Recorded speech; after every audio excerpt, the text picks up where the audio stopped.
Hi, everyone. I'm BJ.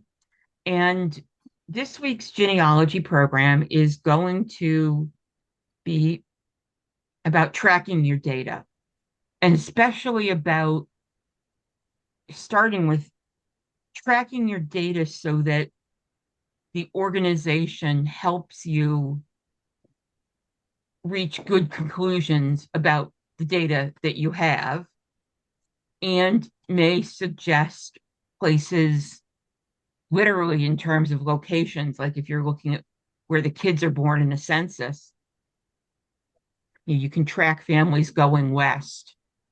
Um, so, because I've seen them where, there's one kid born in Massachusetts and then one in Ohio and then one in Indiana and then the last three in Kansas.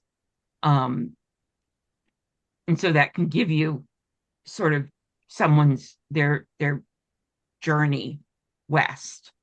Um, so that's really helpful. Um, or realizing I'm going to show you one of my examples where I kind of knew I had gaps in what I knew about this woman, but they were bigger than I thought. And I'm going to show you this because there's stuff that happens around her, but not with her in the family. So, again, a father's will, which in this case just mentions my daughter, Harriet, blank line, wife of blank line. Um, so that's something to think about when you're looking at data is there a lot going on in the family, but is the person you're most interested in still they not there for the time period that the things are happening around them? Um, son getting married, father leaving a will, husband filing divorce, but then withdrawing it. You know, none of those things required this woman to physically be present in the lives of the people around her. Does that make sense? I've worked with enough people who you get a 15-year gap. Um, Sometimes it's hard to avoid, like if the second one for that woman includes the, shall we say, much missed 1890 census. And so, if that hadn't burned, I might have had that data point. Um, but the 1870 and the 1900s survived, and I haven't managed to find her in those either. And so the question is, was she in a boarding house and got missed? Was she moving both times? Was she, did she have more than the two marriages I know about? And she's hiding under a different surname. Does that make sense? So let's look at that first. Let me get the cat out of the way so I can see what I'm doing. So this one, I actually happen to do as a table. Let me share my screen.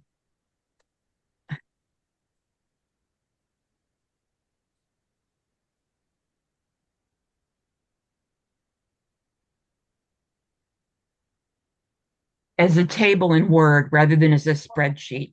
I don't remember why to start with, but it has the advantage now that this is one of those families where I started writing, a, an article, blog post, you know, just my private journal of genealogy stuff. Um, as again, as a way of analyzing what I've got. And so um, that has the advantage that this can't be sorted the way a spreadsheet can be, but this plunks into I can put this in one file with what I've written as the narrative of these two women named Harriet, their lives. So let's take a look at what data I put in here. So, the date something happened, um, what type of event it is, the name, because this woman married twice, and there's a little quirk with her name. Sometimes you don't need this information as much. Other times, if you're mostly looking at baptisms and marriages, you might have a person one, person two, where something happened, and then notes. So, for example, I don't have a birth record for her created at the time. Um, this date is from her marriage record in Danvers here in 1851. Um, but then her death record, so it says she was born in Springfield, Massachusetts. A couple other records say Chicopee, Massachusetts, and then the death record says Hillsborough Bridge. Well, it turns out the Chicopee was set off as a separate town from Springfield in 1836, which is the year she's born. So that's a conflict I can explain. So it's not really a conflict because I can say, look,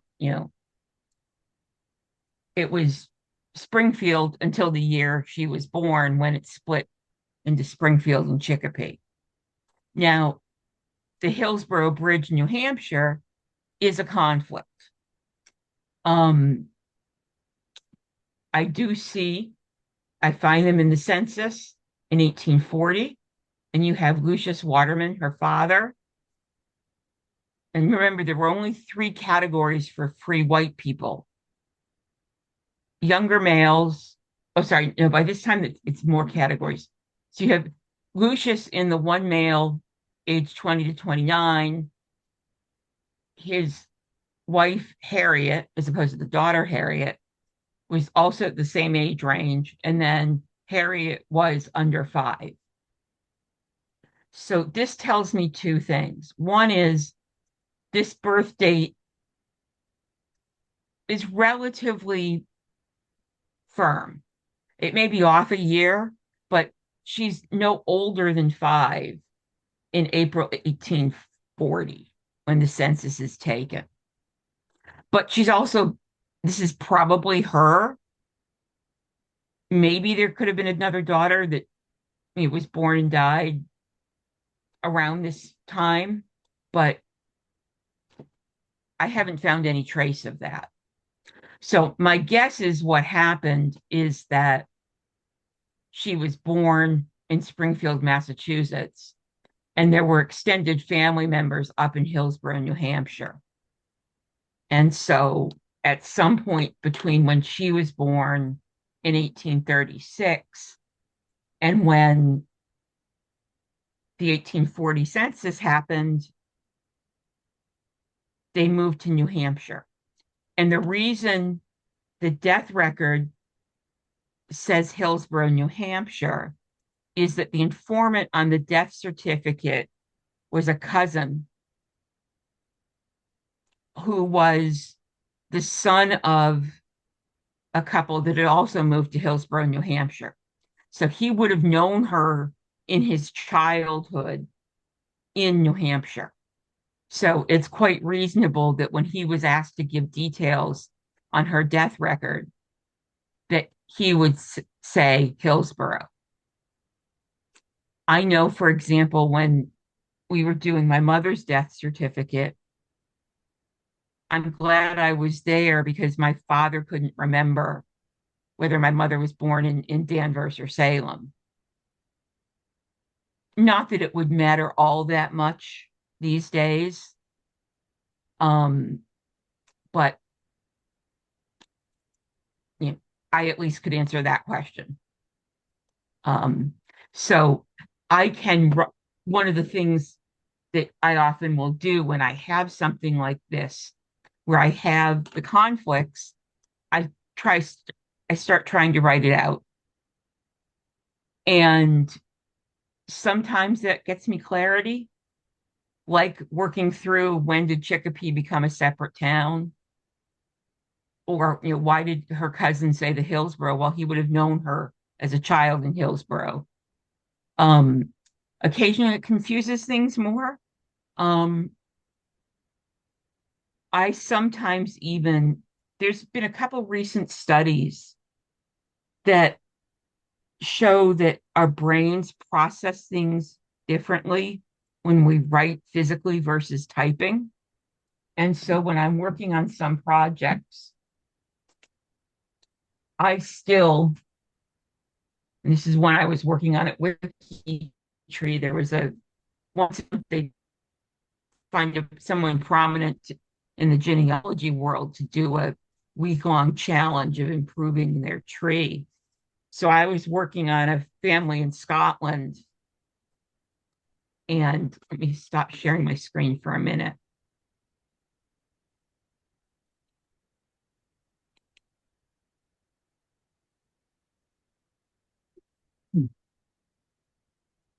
Um, and you can see I've got index cards. I have started buying the 4x6 instead of the 5x3. They're a few cents more expensive for the package at Dollar Tree, but I realize I'm my father's daughter. When he died, I'm still using Band-Aids, and it's been 16 years that he bought. I swear, every time we went to the grocery store or Rite Aid, he was like, I wonder if I have enough Band-Aids. Guess what? I found myself in Dollar Tree the other day getting other things and picking up a package of index cards and having to remind myself that I know that I've got at least three unopened packages here. Um, but I do find, it's silly to say in a program about organization that sometimes scribbling stuff on index cards and the 4x6 gives me enough room that, for example, I was going through the baptisms in one county in Scotland. Can't really see this. Through a certain time period for a certain surname. And I can show you, I eventually, let me share my screen again.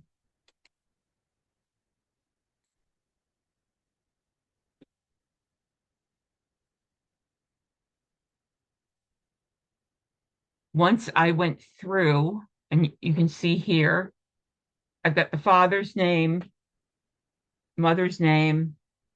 These are all people named with the last name Shankland. Um, and so I eventually plopped it into these rather than on the index cards. But that initial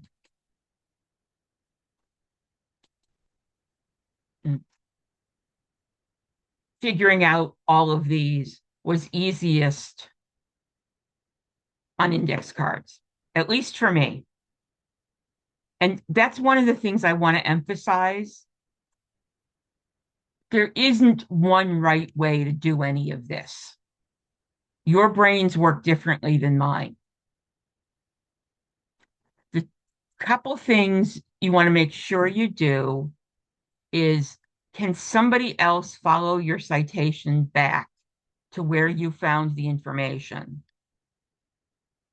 And you want to do something that if you don't pick this up for 7.5 months, you can look at it and figure out what you did. And actually, I'm going to add a third thing as I talk. You want to hold open space for adding or subtracting information. So the way I did these here, if I start looking, let's say, at the Kirk session records, and there's a child born out of wedlock to one of these women, I could add it in here and do something like here, Isabel is in italics because she died before the second Isabel was born 12 years later. And so for example, if I did find, an illegitimate child, I might do a beige background or something like that. So it's pretty obvious at the start, when I look, that I know here's another case where their son James died and they reused the name. Um, so that's one thing to remember. Um, Part of being organized, I called this Shankland Wiki Tree Challenge because in 7 months when I'm going through this, or I'm looking for something, I have a description that tells me what it was for and what information it covers. I really probably should have put Dumfries baptisms, and I'll probably go back and rename it that so I know that these are baptisms and not deaths, for example. Um, so as you can see, this is something, the challenge is over. I am probably going to work on this a little more because I didn't have time in the week of the challenge to really dig into some of the original records. I didn't have the money. Um, but I may come back to this just as a good, if I ever get to teach a really like college level um, genealogy class, some of this data would make a good, what can you figure out from what this data and what can't you? So there are cases where, you know, there's no marriage date. Other cases where the minister only recorded the father and not the mother. What can you figure here um, when you have named this many kids? Well, Janet is probably Mary's mother. Isabel is probably Robert's mother. And then it's interesting that they used Agnes before Mary, but I would certainly want to know who's Agnes, because and that could well help if it's somebody on Mary's on either side actually distinguish this family from another family of Shanklins. And then if you look at the boys, generally in Scotland and Ireland, the first boy was named for the father's father. So my first guess would be that Robert's father is Archibald, Mary's is John. And then again, they've got William and James before they use Robert. So the other thing that happens here is you'll notice there's a 4.5 year gap between when they got married and Janet's birth. So my guess is there were other children. There were one or two other children born in this gap. But again, it took putting these in order for me to notice, and really pay attention to. And so one of the things I sometimes do on this sort of thing, we're going to add a row below, and I'm going to write 1730s with a question mark, other children.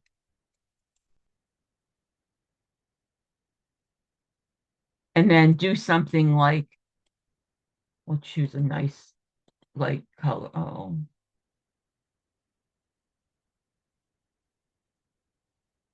we'll just do gray. And that's not what I wanted. I wanted this one. We'll do purple just because it's purple. So now this,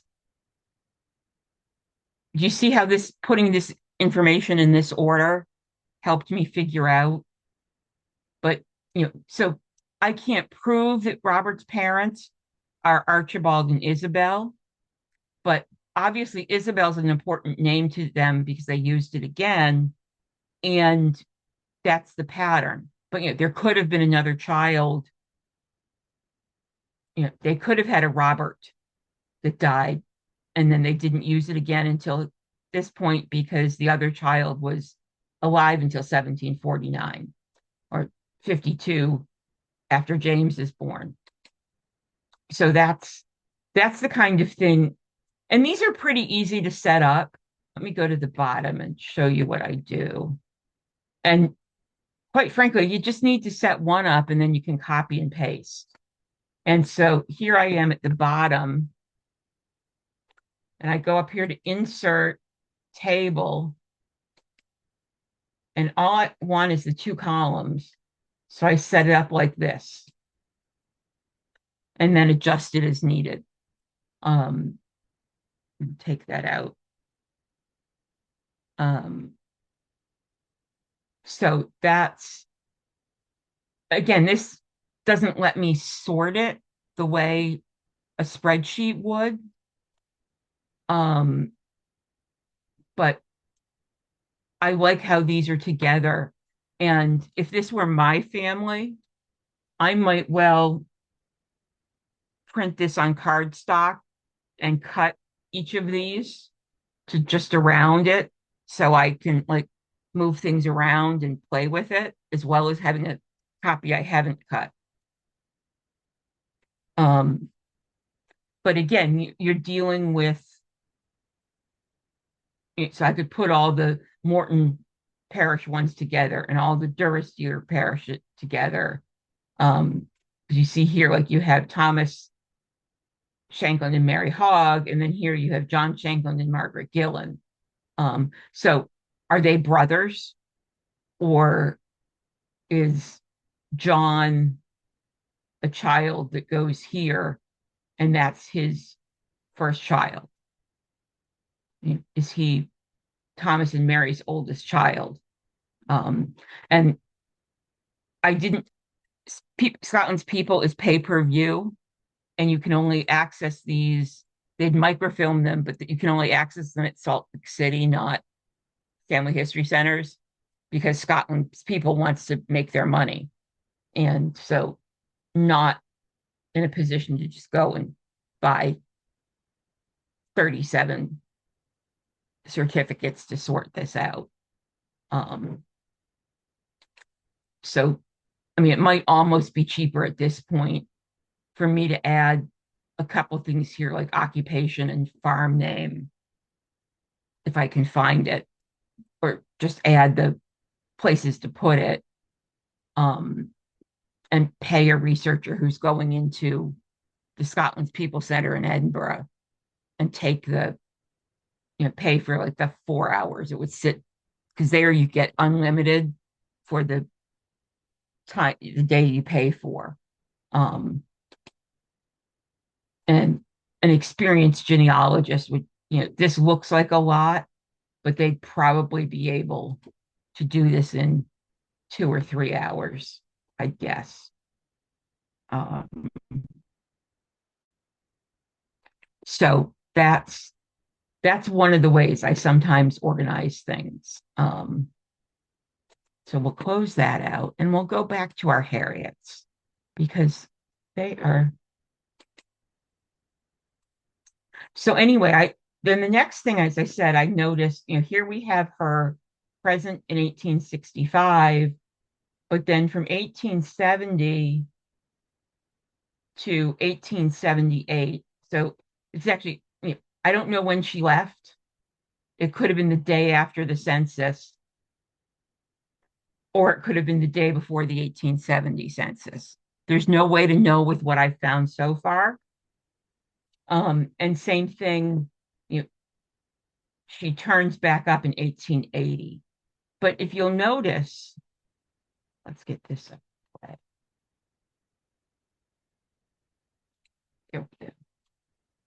These events, I was saying, they take place around her.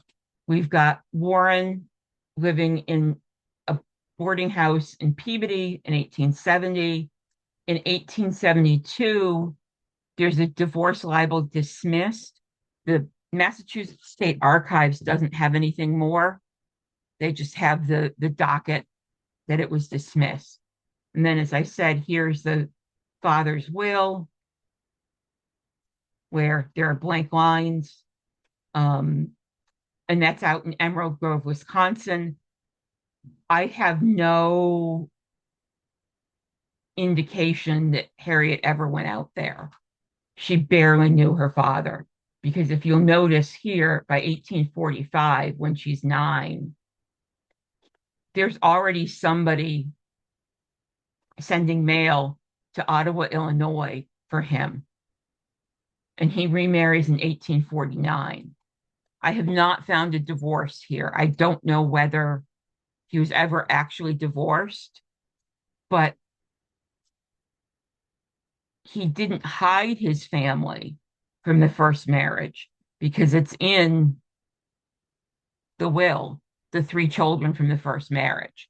So, you know, but you look here and I don't have it in here. I should. Um, Harriet has 2 brothers born in like 1841 and 1844. So they were young when their father took off. Um, and as I've said before, anyone who thinks dysfunctional families are an invention of the 1960s hasn't done genealogy. So we then pick her back up in New Jersey, of all places. She's got a boarder who's a railroad clerk, and he's aged 30. And by this point, she's 44, 45. And um, they marry the next year in Manhattan.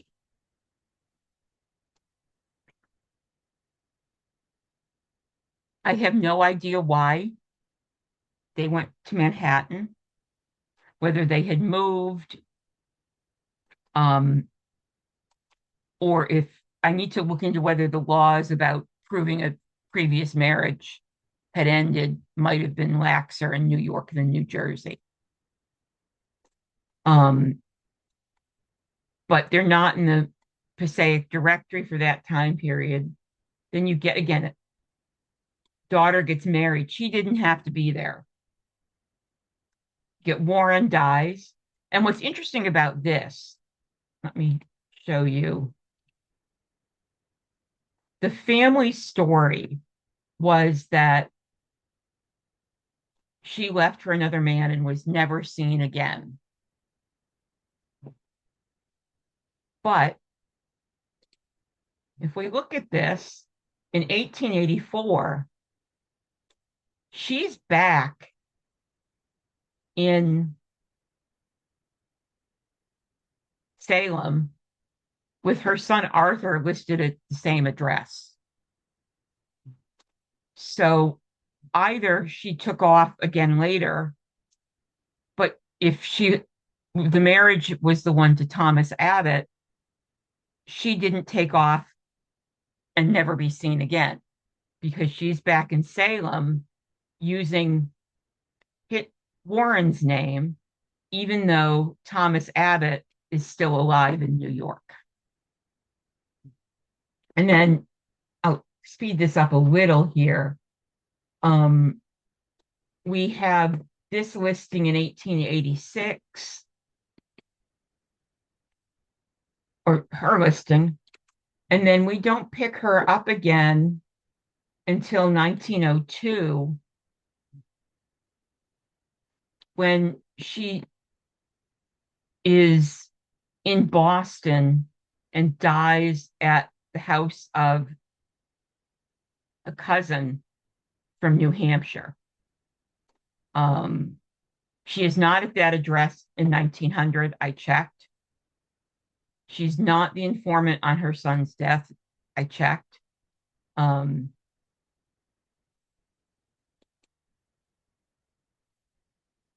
So, but by doing this, I'm able, by color coding the things, you'll notice I color coded the negative searches that I looked for them somewhere there is a city directory for 1882 that covers Passaic, and I looked at it, and they're not there. As opposed to, I can't find a city directory for that time period. And you'll see the things where she doesn't need to be physically present are color coded. Um,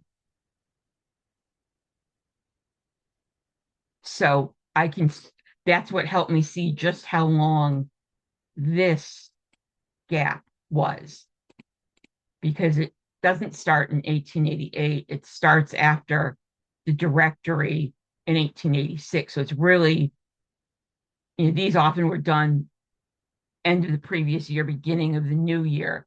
So from, let's say, April 1886 until December 1902, I don't know where she is. And again, is she married to somebody else?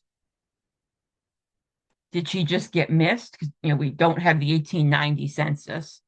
So you'll notice I didn't put that on here because that's not something specific to this family.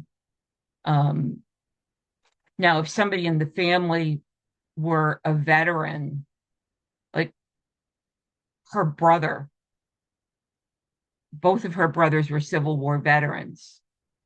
And if one of them had been living with, or had still been living, they had both died by this point, and they were in the military census, I would put that in here because it would be wherever they were. For example, one of the brothers, the Army kept him in Virginia for a year or two after the war. He'd been an officer in one of the U.S. colored troop brigades. And so he stayed in Virginia for a couple years, married someone from down there, but had died before the 1890 veteran census. Or I would be looking down there and seeing if Harriet turned up there. So one last quick thing with these guys, just to show you sort of my write as I go. So I start with, and this doesn't usually end up in this form in the final version. I would tell a better story. I would write this out. I'm going to write this out as a narrative rather than just the clipping from the book. But then you'll see I've started writing this out. So here's the brother who dies in 1879. And I find, I started with what I had when I decided to start writing. And you'll see that I've got things in red. I've got this crossed off because I did finally, the records came online for Watertown, Wisconsin, which I've never heard of and it had never come up.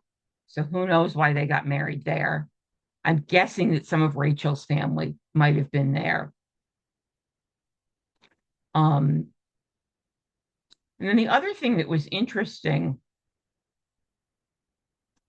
is in the 1900 census, it asks for how many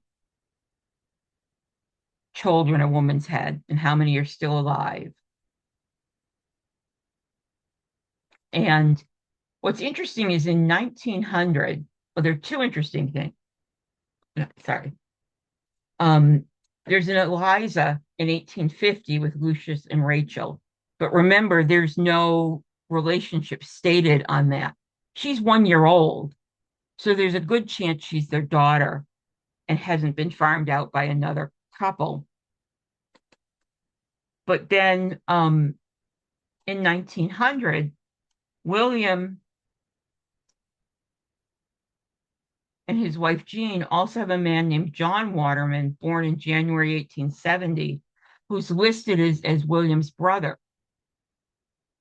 with the same birthplaces for their parents.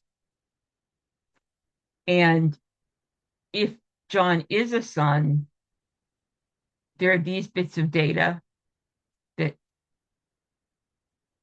um, you would have Lucius and the sons William, Garrett, and John for the four males in the 1875 state census, because Edwin had already died. On the other hand, he's not there in 1870, but if he was born like in 1870, January 1871, and it was wrong on the census, that isn't a problem. He was not there in 1880 when he would have been 9 or 10. He's not listed in the probate file. And then I think it's in 1910.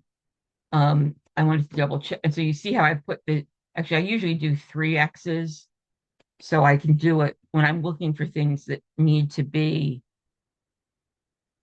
worked on. Why is this not?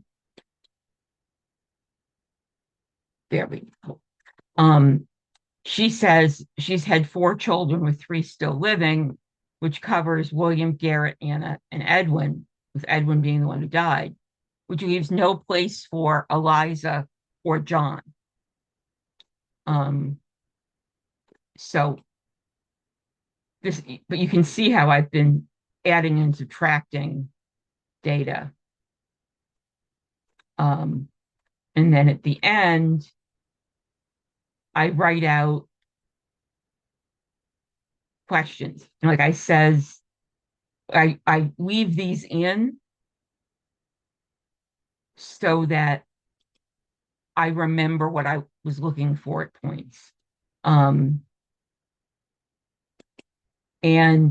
the other thing I do is if there are people that anyone in this could be easily mistaken for in records, like there's a minister named Lucius Waterman.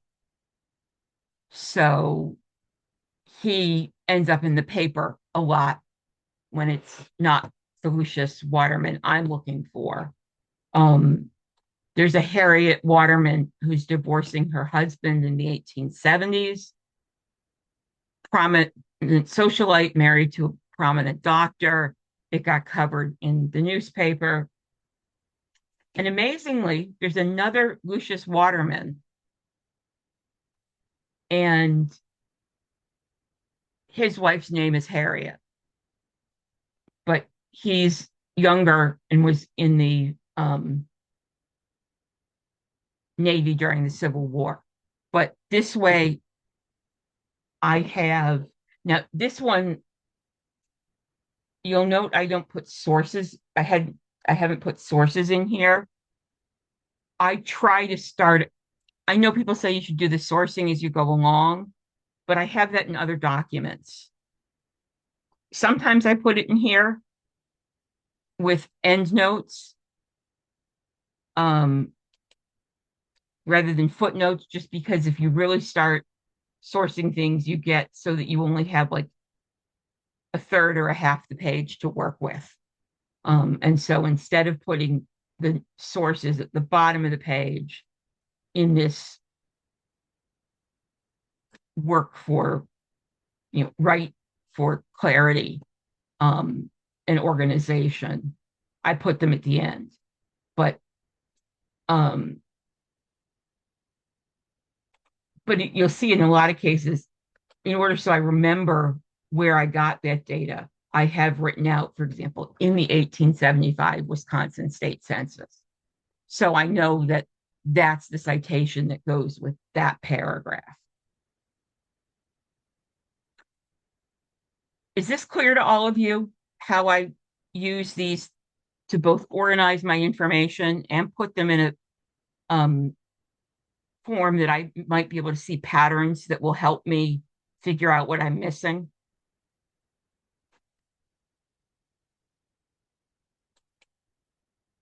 So let's look at something else just briefly. If I can move Flora enough to see what, you know what, I'm going to use this one because then after we do this, we're done with the Watermans, and I'll use the other things next week. So one of the other things I do is what I call a census matrix. And essentially, this is in Excel. Um, and what I've done is across the top, I've put the censuses from 1840 to 1940. Um, I generally, unless I'm doing a much earlier problem, I don't look at much before 1840. I do, but not for this kind of matrix. And then gray is where somebody, in this case, is deceased, or with the kids, you can see how they're added to the family. Um, and then this with light peachy color. Not everyone in this family was living in Illinois to be counted by the Illinois State Census, or living in Massachusetts to be counted in the census. Let me make this a little bigger so you guys can see what I'm actually doing here. So here we have John Taggart and Betsy Caldwell. They're the parents of the older Harriet Taggart, who marries Lucius Waterman. So what I've got here, found them in 1840. I found them in every census that they should be in.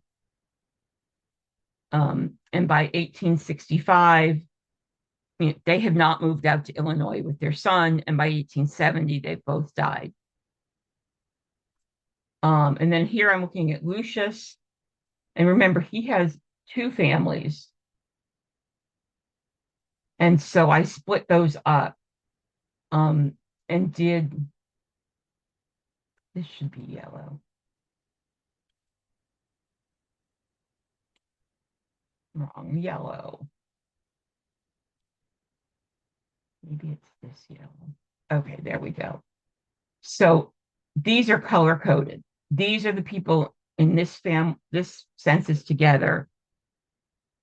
Here we have him still.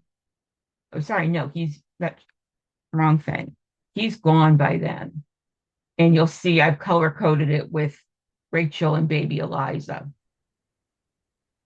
And you'll see here comments about various things on the census and how I have, here you have Lucius at 60, and then here's the rest of, I debated putting Lucius's line between the two families, and that might actually make it easier to see the color coding of which family he's with. This is a complicated one because of the two families and the assorted moves out to the Midwest. I'm going to show you one other one that's actually simpler. And by the way, this does not take a lot of knowledge of Excel to put together. One of the things I'm thinking of doing, if you guys want it, is at sort of the end of this series about organizing, doing a program about how to put an Excel spreadsheet together, or a Google Docs spreadsheet. I'd probably do Google Docs or Open Office because those are free and Excel isn't. But that's just, if I get 2 or 3 of you telling me you'd like it,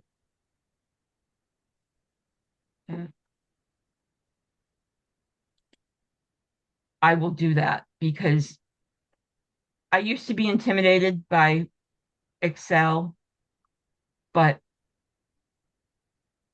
I've found that for what you need it for genealogy, you're not doing fancy formulas.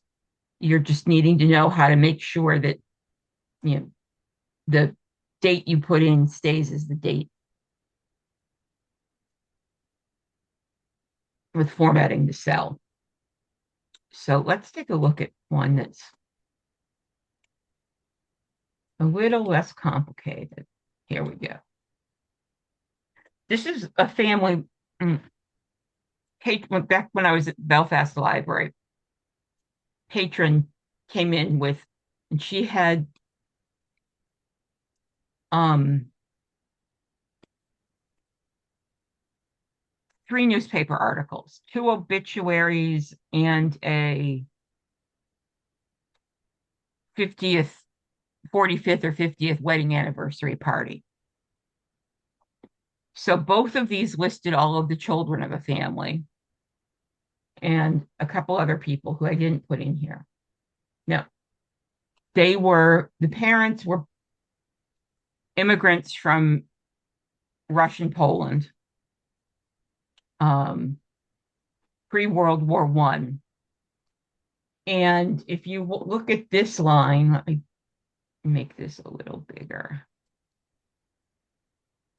You can see their name ends up, oops, not the same way in any of them. Now, we were able to find as many as we did because you get the kids in the right order and the right ages. And again, as you can see, purple means they're no longer alive. This sort of tannish means they weren't born yet. So that, and again, this is it's negative evidence in a way. And so by blocking out those, I'm telling myself there's a reason he's not in this listing. It's not that the census, like I was dealing with one recently, where there's a 9-year-old or 5-year-old or whatever age she was missing from the census. And she was the youngest daughter of like 9 kids. And she's then there the next census, a state census in a year ending in 5, and then in the next federal census. And so, was she living with somebody else for some reason? Or did she just get missed in the chaos of 8 or so older siblings? And who knows who gave the information? So, this is a good way, because if one of these had been born and there wasn't, and let's say Mary, age 9, wasn't with the family at this point, I would want to highlight that and try to figure out where she might be. Like Mary, when she's 13, if she's not there, maybe she's living with grandparents or an aunt who needs a little assistance or who lives closer to the school and so can get to school in a 10-minute walk instead of 2 streetcars taking 40 minutes. So, there were people who were practical on these things. And as you can see, in this case, I am again writing exactly how the name was. So Vincent is William, and then Vincent, and then it's hard to tell from the handwriting whether it's WM for William or VIN for Vincent in Polish. And then here you get him as Wince, and then you get him as Vincent.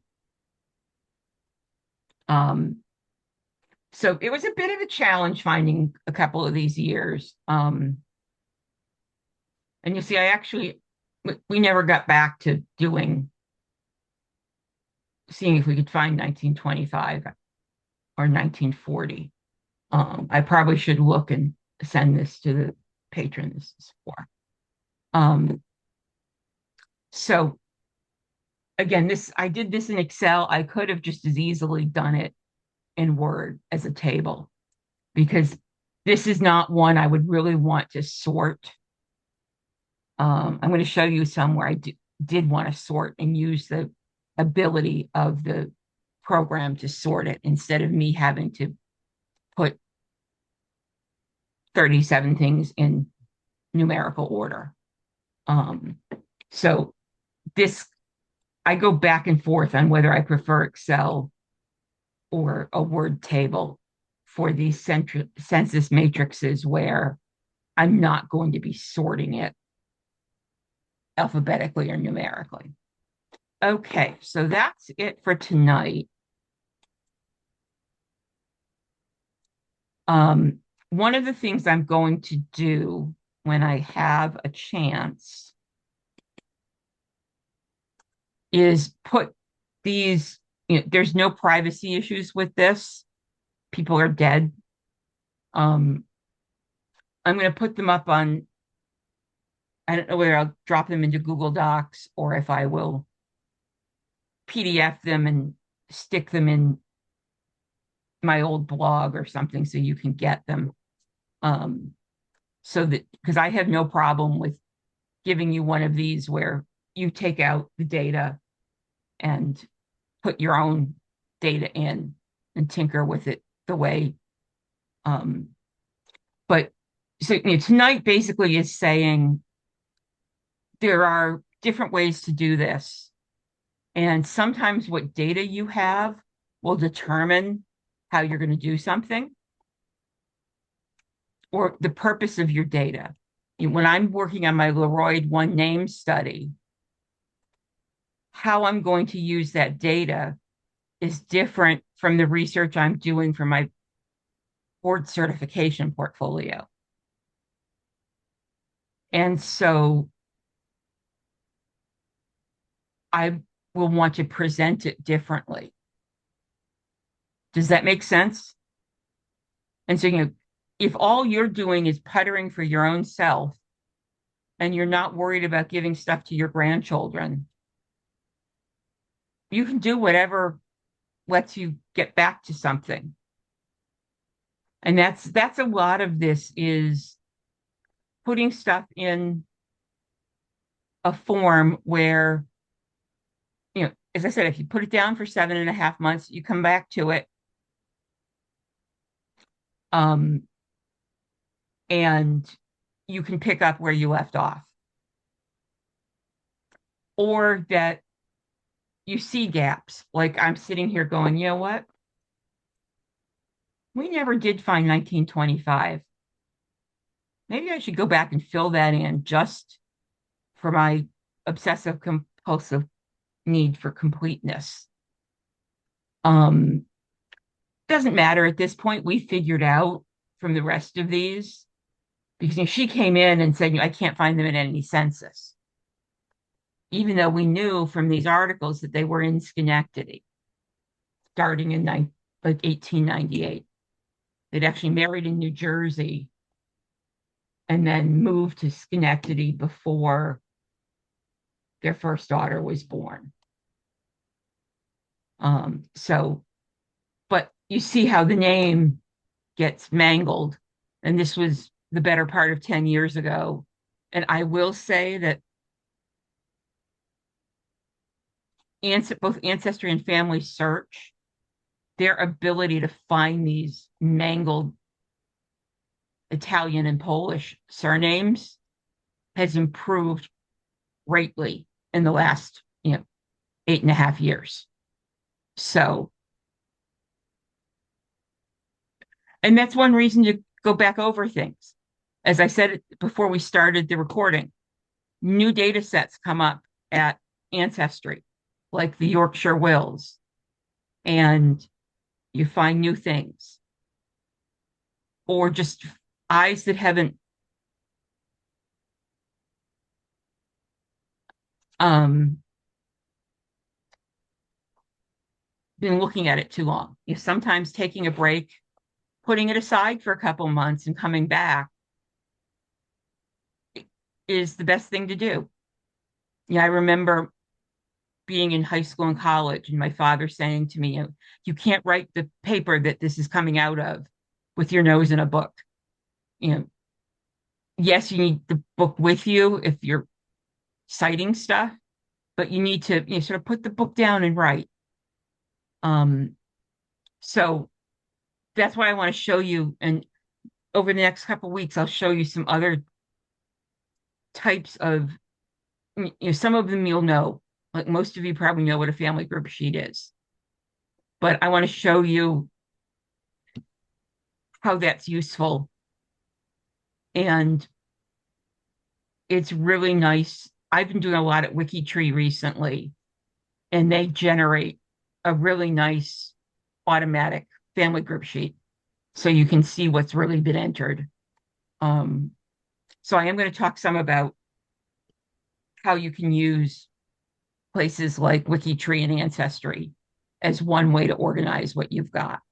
I would not rely on online organizing as your only record because you think with what they charge, you think Ancestry is fairly well funded, but you never know. But that doesn't mean there aren't reasons to use it both for organizing and for cousin bait.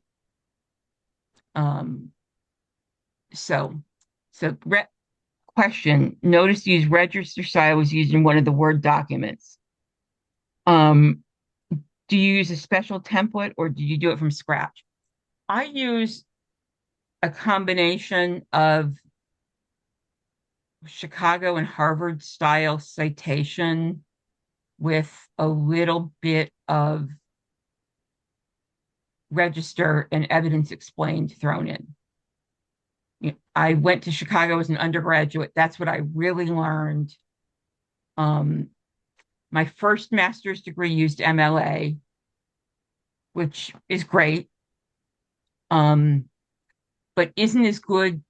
It's good on all sorts of things, but it's not as good on original documents because what the Modern Language Association is doing often isn't primary source documents.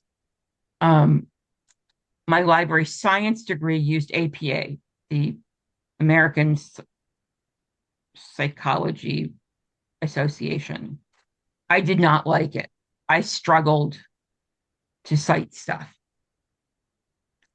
The genealogy degree used the Harvard system, which does work well with original documents. So it's a somewhat idiosyncratic style. I think there's a YouTube video on it. If not, I will upload it. I will get this one uploaded because a couple of you did come in partway through. And since it's a series, I want you to be able to see it from the start. Probably won't happen tomorrow, but maybe Sunday, Saturday, probably Sunday. So yeah, and that's one thing. It's been about a year since I did the citation. So maybe again, as part of this series, I'll do that for 1 week. One of the weeks is